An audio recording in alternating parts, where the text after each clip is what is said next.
You are now listening to Marks Unexplained World by Mark the Medium. Available on YouTube, Spotify, Amazon Prime, Podbean and most other podcast platforms.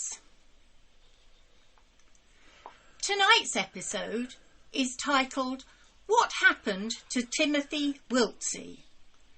So it's over to you now, Mark, for this week's intriguing tale.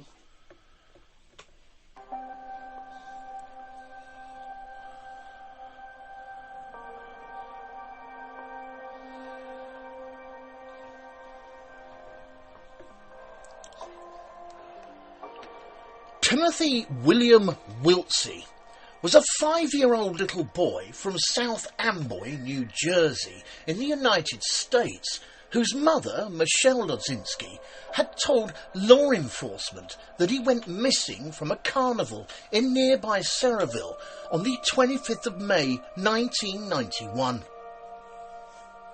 After many police searches of the park where the carnival had been held, they failed to locate the young boy. However, almost 11 months later, on the 23rd of April 1992, his remains were discovered across the Raritan River in the marshlands of the nearby township of Edison, adjacent to an office park where his mother, Michelle Lodzinski, had once worked. Due to changes in Michelle Lodzinski's account within the first few months of Timothy's disappearance and her unemotional behaviour on the very few occasions she publicly spoke about the case, she began to be seen by both the police and the general public as a suspect of his sudden departure. This perceptiveness from both law enforcement and the public increased later over the following years, when she was first convicted of staging her own kidnapping, and then again, several years later, of stealing a laptop from a former employer. Young Timothy Wiltsey's remains were so decomposed when they were discovered that the actual cause of death could not be determined, and it was unclear when anyone, besides his own mother of course, had last seen him alive, thus making it difficult to connect her to any foul play, or establish if indeed there was any foul play, and as to where, when and how it had taken place. Greetings, unexplainers. Thank you for tuning in again and listening to this somewhat puzzling episode of Marks Unexplained World. My name is Mark Hughes.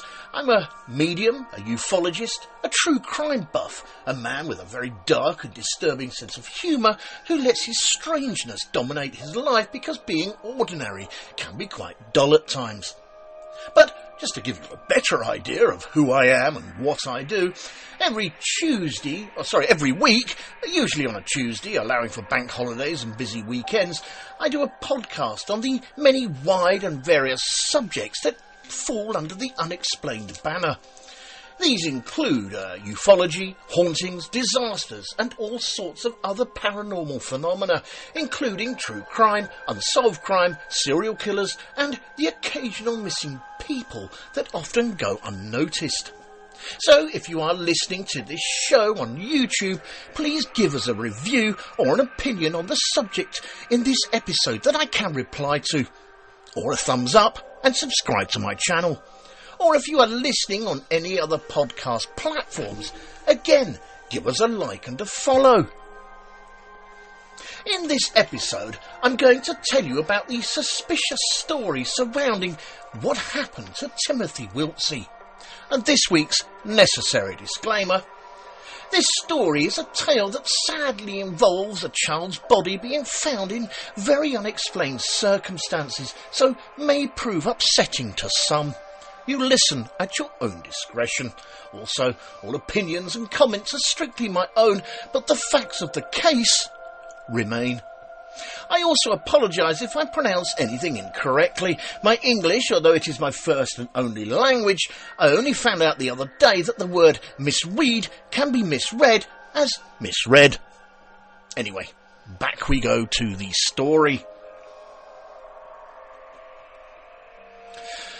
Timothy William Wiltsey was born on the 6th of August 1985 in Cedar Rapids, Iowa, to father George Wiltsey of nearby Walker in Lynn County, Iowa, and mother Michelle Lodzinski of Lawrence Harbor in New Jersey. The two had met back in 1984, a year before Timothy was born, when the 16-year-old Michelle Lodzinski had come to Walker to visit her brother. The couple soon began dating and, after one thing leading to another, Michelle Lodzinski became pregnant. 6 months after Michelle Lodzinski gave birth to Timothy, she decided to return to her home in Lawrence Harbor with her infant son, as his father, George Wiltsey, had started to become abusive towards her. And not only that, but she also disliked the isolation of being in the state of Iowa. George Wiltsey, at Michelle Lodzinski's request, had nothing to do with his son Timothy, as Michelle returned any mail that he had sent to his offspring, and after Timothy went back to New Jersey with his mother, he did not pay any child support either. Michelle Lodzinski and her son Timothy lived with her sister and her husband in South Amboy in Middlesex County for 2 years before she moved out to the first of 3 apartments in the same town of South Amboy. Michelle Lodzinski worked at a variety of low-paying jobs that were available to a single mother at the time who had dropped out of high school in her late teens with minimal education and skills. These jobs included things like clerical work, office work, along with retail work and bank telling. She also declined to seek any financial public assistance, instead accepting money from her father, with at some points working 2 jobs, describing herself to her friends and family as a, and I quote, weekend mum, with her landlady also describing Michelle Lodzinski as, and I quote, a hard-working single mother. All of Michelle Lodzinski's friends and family recall that she was devoted to young Timothy, taking him to the dentist regularly, taking him on camping vacations, and saving up enough money to send him to kindergarten at St. Mary's Private School when he reached school age.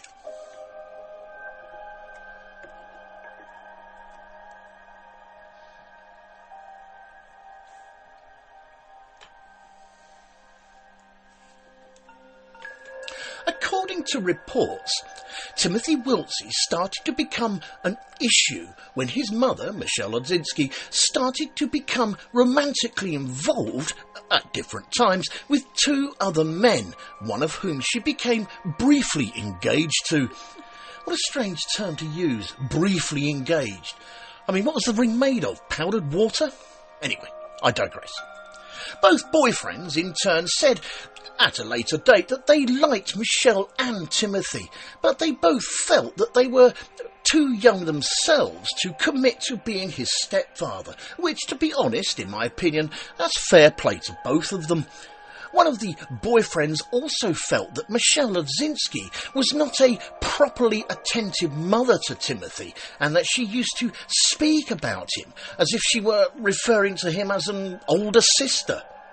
The same boyfriend also said that he was not surprised when Timothy required 72 stitches to his face after being bitten by the dog next door, as he had warned Michelle plenty of times beforehand about letting him play outside in the backyard alone while the dog was off its lead.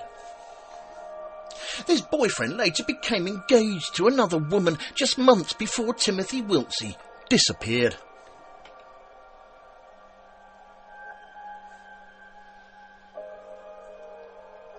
Michelle Lodzinski's brother had a girlfriend who was also very critical of some of the aspects of Michelle's parenting. She reported that on one occasion, whilst Michelle was out late, she was babysitting Timothy when Michelle called her and asked her to let her son leave with a man the girlfriend did not know. After the girlfriend refused Michelle's request, and personally I can't say that I blame her, the mother then returned home and forced Timothy Wiltsey into a car driven by Michelle Lodzinski's current boyfriend, a Mr. Fred Bruno. She believed that young Timothy was terrified of Fred Bruno so much so she told the police that she suspected him of having something to do with what happened to Timothy after his body was found. However, on the witness stand, Fred Bruno denied any involvement in the young boy's death.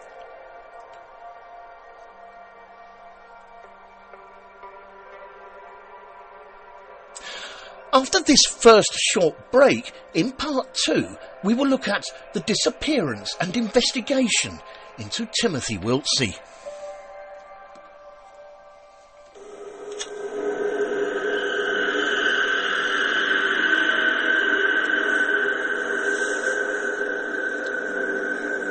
This show is brought to you courtesy of Neil Packer and the Haunted Antiques Paranormal Research Centre.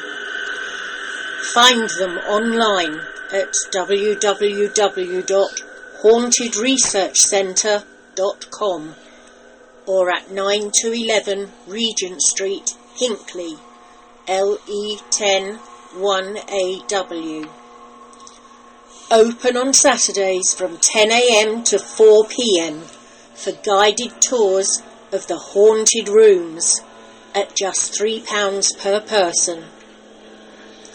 Booking is essential at all times, and over 16s only, please, unless accompanied by an adult. The haunted rooms are extremely haunted, and paranormal activity could, and has, taken place at any time. Some areas and particular objects or items can be quite scary and unnerving. Membership is available for £25 to qualify for selective offers. And why not download the app, available on both iOS and Android, for only $3.99, to keep up to date with what is coming up at the centre.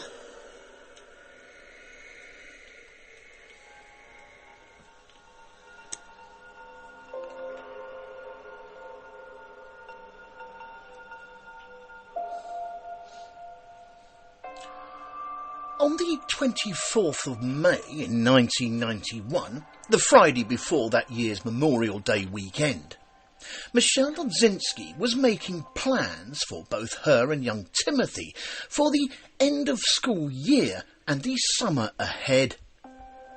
She took Timothy out shopping for some new clothes to complement the kindergarten graduation gown he had already gotten, and to make plans to visit her sister in Florida and make a visit to Disney World after the school year ended. Michelle Lodzinski informed one of her neighbours about her plans to take Timothy, along with her brother's infant niece, to the South Amboy Elks Club Carnival in nearby Sayreville Kennedy's Park the next day.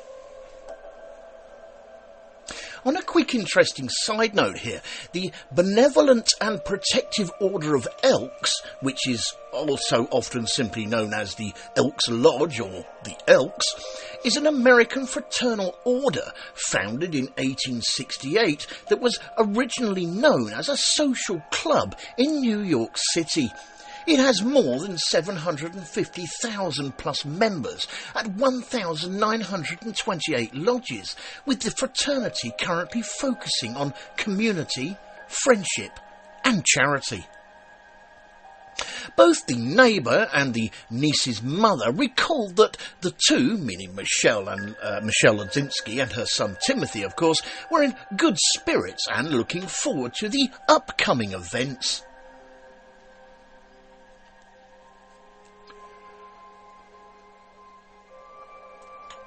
The next day, the couple, meaning Michelle and Timothy, was seen by a neighbour leaving their house at around 11 a.m, which meant that this was the last time that Timothy Wiltsey, apart from his mother, was seen alive by anyone who knew him. Michelle Lodzinski told law enforcement later that she and Timothy went to a park in nearby Holmdale during the afternoon, where they had a game of kickball, walked around the lake, and then visited the petting zoo.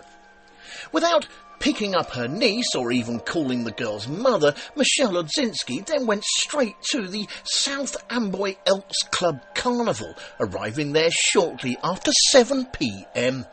Then, some unspecified time later, Michelle Lodzinski encountered another niece, a young girl named Jennifer Blair, with one of her friends. Jennifer Blair noticed that her aunt, Michelle Lodzinski, was urgently looking around herself, and when Jennifer and her friend approached her, Michelle told them both that she had lost sight of young Timothy when she left him waiting in a queue for a carnival ride while she went to buy a soda. So the three of them then went to report the incident to a Sayreville auxiliary police officer.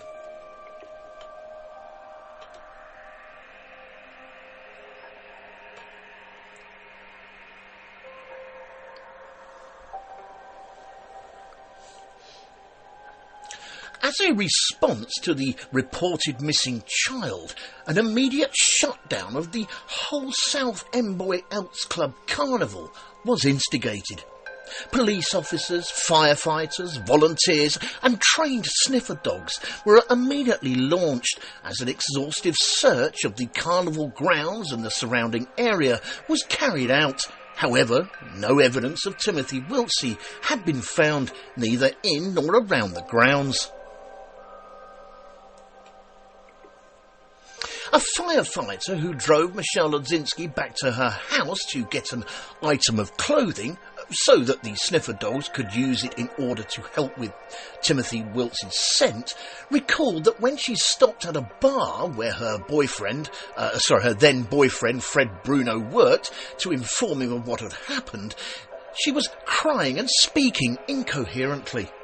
And a Sayreville police detective who took her home for the night after the search was suspended at 2 a.m. wrote in his report that Michelle Lodzinski was indeed tearful, with her sister, whom she informed of Timothy's disappearance on the phone in the next couple of hours, also saying that the distraught mother sounded upset.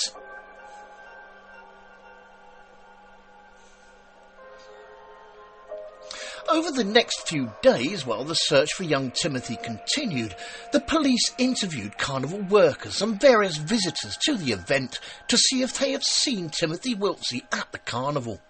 One carnival worker said that shortly after 7 p.m. that evening, she had seen a boy wearing a red tank top and red printed shorts that were like the clothes that Michelle Lodzinski said Timothy had been wearing, come up to her stand and then get called away by a woman. And then, roughly 10 minutes later, the carnival worker claimed that she saw the very same woman walking around alone, looking concerned, calling out the name Timmy or Jimmy. However, when the carnival worker saw a group picture with Michelle Lodzinski in it, and upon seeing the distraught mother in person, she realised that she might have been the same person or the same woman from 7 p.m. that evening. Other possible witnesses included another carnival worker who recalled helping a boy wearing a tank top, shorts and sneakers with the Teenage Mutant Ninja Turtles pattern on them. Do you remember them? Yep. Yeah, I remember them. He was helping the youngster off his ride at 7:15 p.m, claiming to the police that it was definitely the boy he saw on the posters. Also, 3 teenagers recalled telling a boy who was accompanied by 2 men and a woman, also in Ninja Turtle sneakers, to watch out for any broken glass on the pathway as they were leaving the carnival. The day following Timothy Wiltsey's disappearance, the Sayreville police searched Michelle Lodzinski's car that was still parked near the carnival. However, law enforcement found nothing that could help in their investigation. And 2 days later, the county prosecutor's office searched Michelle Lodzinski's home. However, they also found nothing of any significance, with the similar FBI analysis of her garbage that was turned over to them by her landlord also proving fruitless. The police also arranged to have a pen register tap placed on her home telephone number to record the numbers of any incoming calls. On a quick but interesting side note here, a pen register or dialed number recorder, which is also known as a DNR, is a device that records all numbers called from a particular telephone line. The term has come to include any device or program that performs similar functions to an original pen register, including programs monitoring internet communications.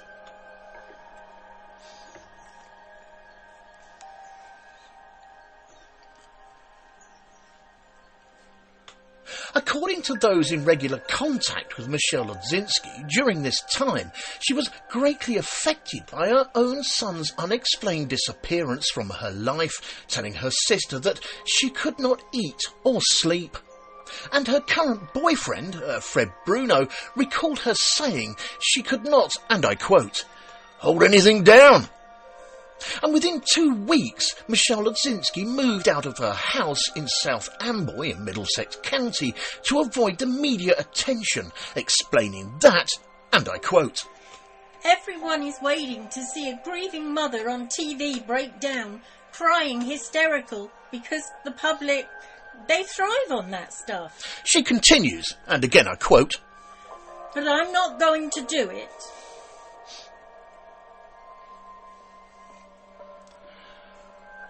George Wiltsey, who, if you remember, was Timothy's father, whom at Michelle Lodzinski's request ended up having nothing to do with his son, was still living at his home in Iowa while all this was going on, and so was soon eliminated as a suspect in any potential wrongdoing with the disappearance of the young boy. And the case of Timothy Wiltsey was also televised twice on America's Most Wanted, with his photograph in circulation on thousands of missing child flyers and milk cartons. A local newspaper claimed that the date of the 25th of May was a bitter irony, in that it was not only the day that Timothy Wiltsey disappeared, but it was also known as the National Missing Children's Day, which was an annual observance held on the anniversary of the 1979 disappearance of Eaton Patz. Eaton Khalil Patz, who was 6 years old when he disappeared on the aforementioned date of the 25th of May 1979, was an American boy who vanished on his way to his school bus stop in the Soho neighbourhood of Lower Manhattan. His disappearance helped launch the Missing Children movement, which included new legislation and new methods for tracking down missing children. Several years after he disappeared, Eaton Patz was one of the first children to be profiled on the Photo on a Milk Carton campaign of the early 1980s. In 1983, President Ronald Reagan designated May the 25th, the anniversary of Eaton's disappearance, as an official National Missing Children's Day in the United States.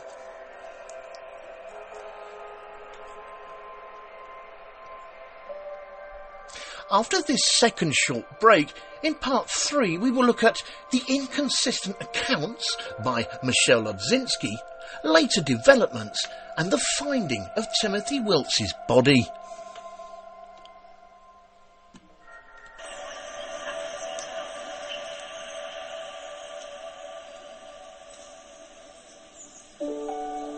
Fright Nights was established in 1999 as the first company in the world to offer overnight ghost hunt experiences to the general public, pioneering paranormal events since the last century.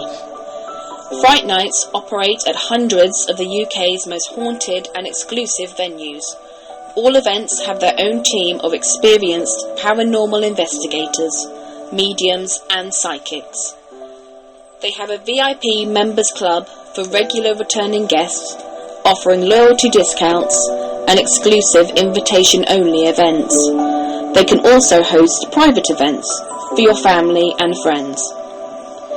You can contact them on 07 852 998 628 or email them at office@frightnights.co.uk, or take a look at their website at www.frightnights.co.uk, where you can see the many locations they investigate and learn about them and the opportunities they have available.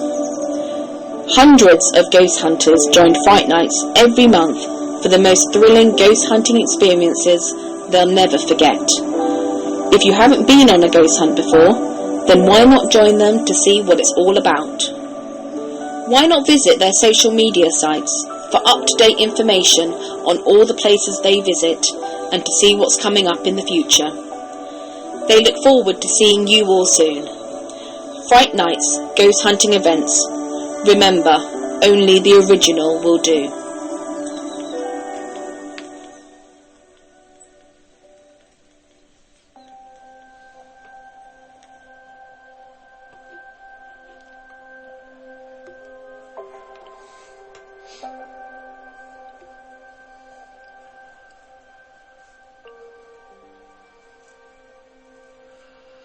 Michelle Lodzinski reported to the investigators of Timothy's disappearance that she and her son had first spent time at Holmdale Park during the afternoon before driving it off to South Amboy Elks Club Carnival in the evening. However, according to the park police, the Holmdale lot where Michelle claims to have parked was in fact closed that day. And, according to reports, the police also noted on that evening that they could find no one who had seen her son that night, with one witness even testifying later that, and I quote, "I spoke with her and she did not have a child with her.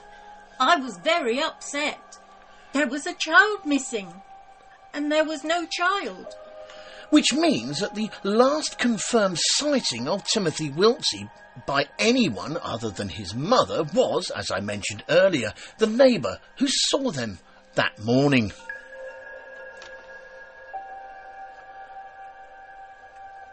A week goes by after Timothy Wiltsey's disappearance, and the police decide to interview Michelle Lodzinski at the station at Sayreville. There she claimed that two men with a knife had taken her son and intimidated her into silence. However, when she was pressed for further details, she walked out of the interview whilst challenging the police to charge her. And then, later that day, Michelle Lodzinski, together with her sister and a friend in tow, returned to the police station and retracted the story as the police began to consider her a leading suspect.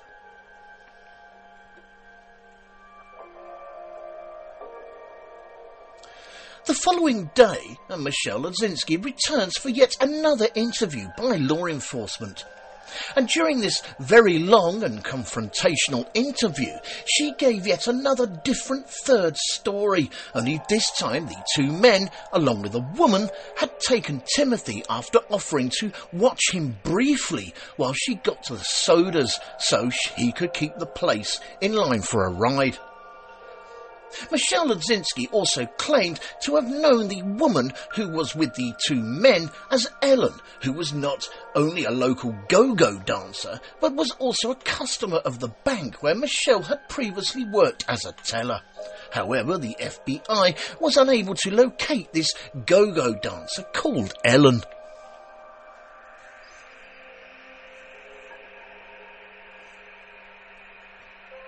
Law enforcement then arranged with the Michelle Lodzinski's boyfriend, Fred Bruno, for him to phone her while the police listened in on the call where he would challenge Timothy's mother on her two men, one woman story. She said she would not talk with Fred Bruno about it over the phone, but asked instead if they could discuss it in person.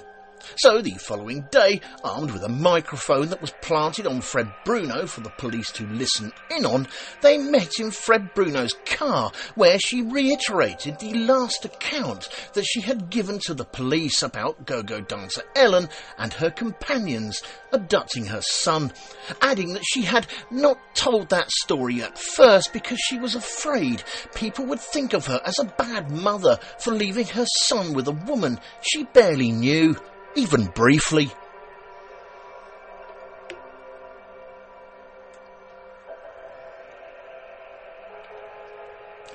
The following day, Michelle Lodzinski was interviewed yet again by the state police for 5 hours more. However, apart from repeating the same go-go dancer Helen story, this time it was again slightly amended.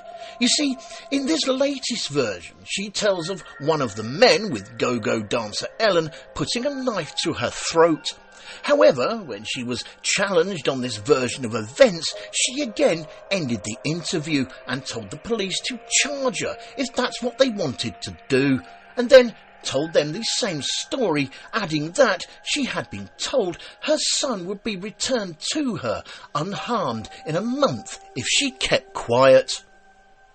And in another interview 5 days later at Michelle Lodzinski's home, an investigator with the county prosecutor's office had a similar outcome, with him recalling that Lodzinski had become increasingly hostile, giving him short answers while retelling the same story. The investigator also claimed that Michelle Lodzinski burst into tears, saying that her son was, and I quote, "the most important thing in the world to me." She then told the investigator to leave her home. Michelle Lodzinski then went to visit her sister in Florida for a couple of weeks, where she sought counselling.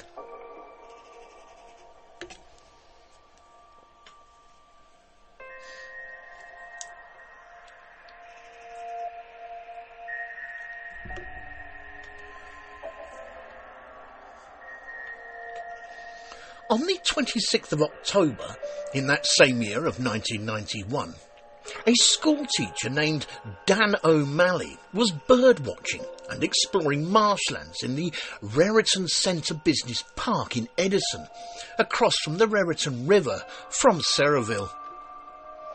There he discovered a child's Teenage Mutant Ninja Turtle sneaker, and recalling that the missing boy, Timothy Wiltsey, had been described as wearing them when he was last seen, and thinking it unlikely that a child would have been walking or playing in an area so far from any houses, he decided to take the sneaker to Sayreville police.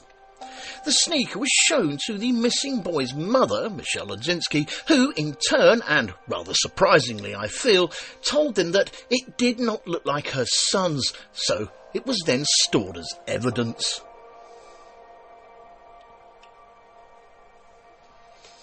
After weeks with no word from the police regarding the found footwear, the schoolteacher, Dan O'Malley, then decided to report the found sneaker to a local newspaper called The Home News of New Brunswick, which in turn resulted both in a front-page story and FBI forensic testing.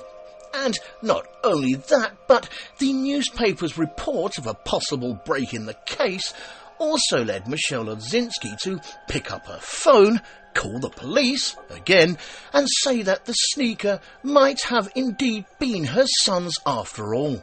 Well, I'll go to the foot of our stairs. It's a miracle. Also, while I'm on the subject, I feel that I should point out here that the forensic testing of the sneaker was in fact inconclusive. That was the result, that is.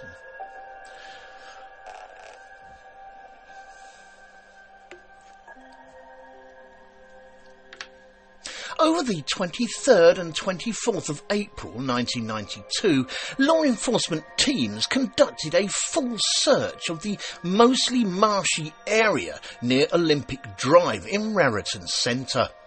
There, roughly 150 feet from where the first sneaker had been found, along with a pillowcase, the law enforcement teams quickly located a second matching sneaker in Timothy Wiltsey's size. And then, 2 hours later, at about 400 to 550 feet further away, they found a skull and 10 other bones in and around a truck tyre dredged from the bottom of Red Root Creek. The police also found pieces of Timothy's clothing, a pillowcase, a Ninja Turtles balloon, and a large blue and white blanket that was buried in the embankment 10 to 20 feet above the creek bed where his bones were found.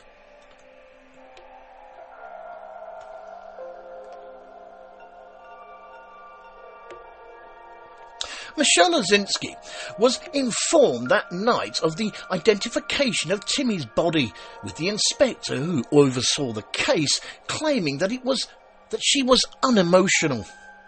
When she was asked to explain why Timothy's remains were just less than half a mile away from her former workplace, a fact that she had not initially told police about before, she said that her walks on her break at the fulfillment company were limited to the immediate vicinity of the building, and that she was totally unaware that Olympic Drive, which was the street nearest to the body, had even existed.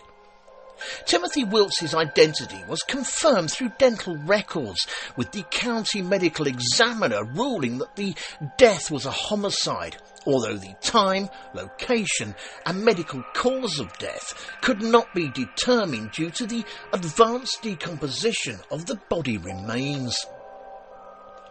Testing in the FBI laboratories did not reveal any trace evidence on any of the items found in the search, and neither Michelle Lodzinski or her parents recognised a large blue blanket as having come from her home.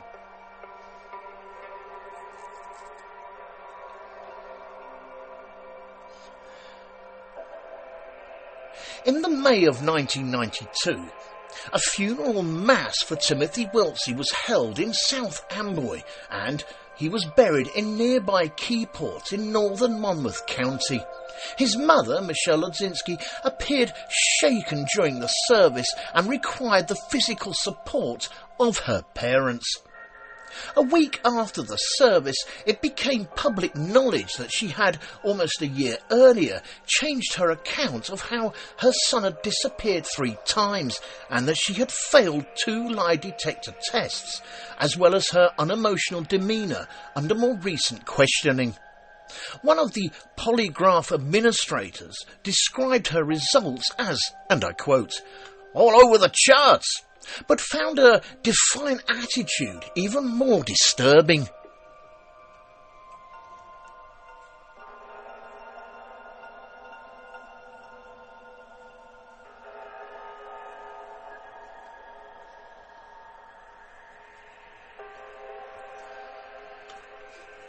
One day, in January 1994, nearly 4 years after the homicide case of her son Timothy, Michelle Lodzinski's car was found idling with its doors open at the Woodbridge home which she shared with her brother. So her family, out of obvious concern for their daughter, reported her missing and feared that she too, like young Timothy, might have been kidnapped. However, all was not lost, as the next day Michelle Lodzinski walked up to some police officers on a street in Detroit in Michigan, claiming that she had been released after being abducted by men who had posed as FBI agents in order to, and I quote, "to teach her a lesson for talking about Timmy." But 2 weeks after she returned home, her brother, Edward Lodzinski, found an FBI business card stuck on her door with the message, and I quote, "it's not over." An inspector in law enforcement decided to investigate this abduction of Michelle Lodzinski and found a local print shop that had recently printed the FBI business cards for her. So, as the evidence started to mount up against her, she had no choice but to admit to faking her own kidnapping by taking a bus to Detroit. However, she still refused to further discuss her contradictory accounts of her son Timothy Wiltsey's disappearance and was sentenced in the March of 1995 to 6 months house arrest and 3 years probation for the FBI hoax. Probation. Oh, shit.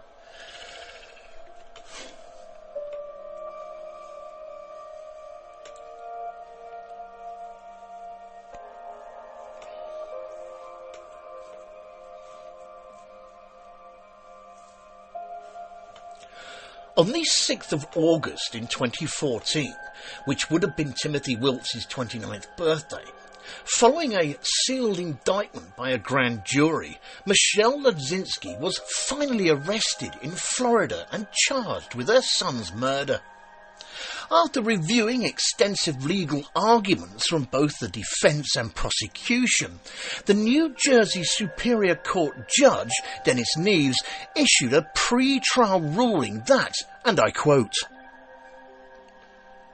Lodzinski's active omission and hindrances to the investigation through her statements may reasonably establish circumstantial evidence of her guilt. The criminal trial of Michelle Lodzinski began in the March of 2016 with prosecutors presenting the case history from 1991, mainly focusing both on the jurors' attention to the many changes in Michelle Lodzinski's story and to her unemotional demeanour later in the case, particularly when she was told that her son's body had been found. Michelle Lodzinski's defence, however, put on the stand an Arizona man who claimed that a former cellmate from Georgia had confessed to him that he had raped and murdered a young boy somewhere up near Atlanta City. However, it did not offer any proof that the man had been in the Sayreville area at the time of Timothy Wiltsey's disappearance, and when the man himself took the stand, he denied it anyway. Another witness that testified for the defence claimed that they saw a possible third party who, on the evening that Timothy Wiltsey disappeared, saw several men throw something roughly 4 foot long that was wrapped in a white cloth into the trunk of a car and then drove away quickly without turning their headlights on.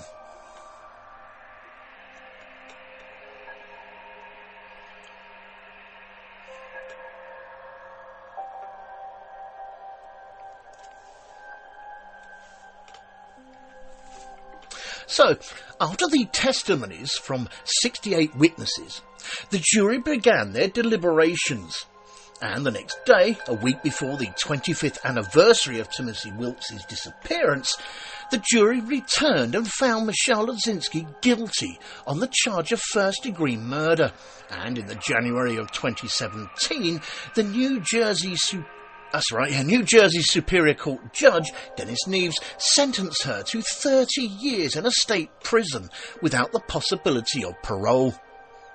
Michelle Lodzinski was then committed to the Edna Mahan Correctional Facility for Women near Clinton, which was New Jersey's only women's prison, to begin serving her 30-year sentence. She appealed the sentence, like they all do, arguing, amongst other things, that the 23-year delay in bringing the case to trial had been unduly prejudicial, whatever that's supposed to mean, but in 2019, a 3-judge panel of the State Appellate Division ruled against her on all her issues. However, Michelle Lodzinski did not give up, and in the October of 2021, after going backwards and forwards with many appeals and hearings, the case was finally re-argued before the court, which in turn successfully provided a majority to reverse the original court decision on the grounds that the evidence was not sufficient for a reasonable jury to have given a conviction. And also, since the verdict has now been changed and entered as an acquittal, Michelle Lodzinski's murder conviction was vacated and she cannot be retried for the crime, even if new evidence emerges in the future. So, on the evening of the 28th of December 2021, although some sources say October, but I'll let you decide, Michelle Lodzinski was released from prison. Her attorney, Gerald Crovatin, said, and I quote, "This was a great day for the rule of law and the principles that matter to us, that convictions have to be based on evidence and not based on speculation or emotion." Michelle Lodzinski's younger brother, who by his own admission had come to believe his sister was guilty, criticised the court majority by saying, and I quote, "Justice Albin," who was the presiding judge who overturned the sentencing, "and his group believe they have righted some great wrong today, but all they did was rub justice from a little boy. Shame on them." The Middlesex County Prosecutor's Office, however, declined to comment out of respect for the court.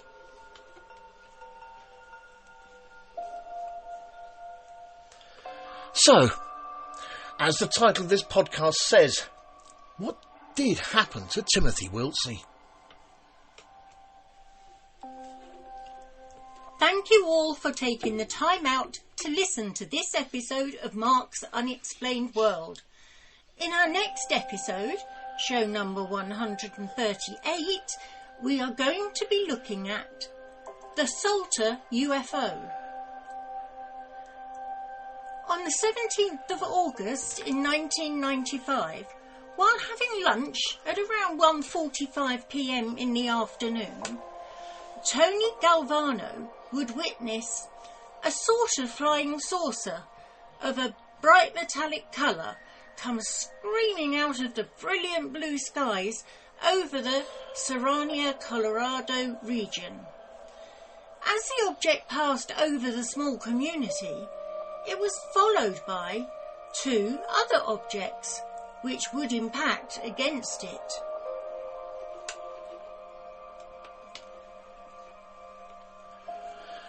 This show was written and researched by myself, Mark Hughes, and proofread and edited by Linda Hughes. The pronunciations of all the names and places, though, was all mine. The actors in this episode were Mark Hughes, Linda Hughes and Denise Poolar. With special thanks, of course, to Neil Packer and the staff at the Haunted Antiques Paranormal Research Centre in Hinckley. And, of course, a big thank you to everyone for listening. We never run out of ideas here at the office for Marks Unexplained World podcast. But if you know of any other intriguing stories under the Unexplained banner, including ufology, hauntings, disasters and any other sort of paranormal phenomena, as well as true crime, unsolved crime and missing people, just drop me a direct message and I'll see what I can do. I'll also include the name of the person who suggested the idea in the end credits of the podcast, of course, if they're happy for me to do so, of course. And again, just to add, if you are listening to this show on YouTube, please give us a review and a thumbs up and subscribe to my channel. And if you are listening on any other of the podcast platforms, again, give us a like and a follow. I thank you in advance. Mark's Unexplained World, because there's more to the paranormal than meets the third eye. And remember, guys, keep it real, because being real is better than being perfect. This show and all its contents are covered by basic copyright of Mark the Medium.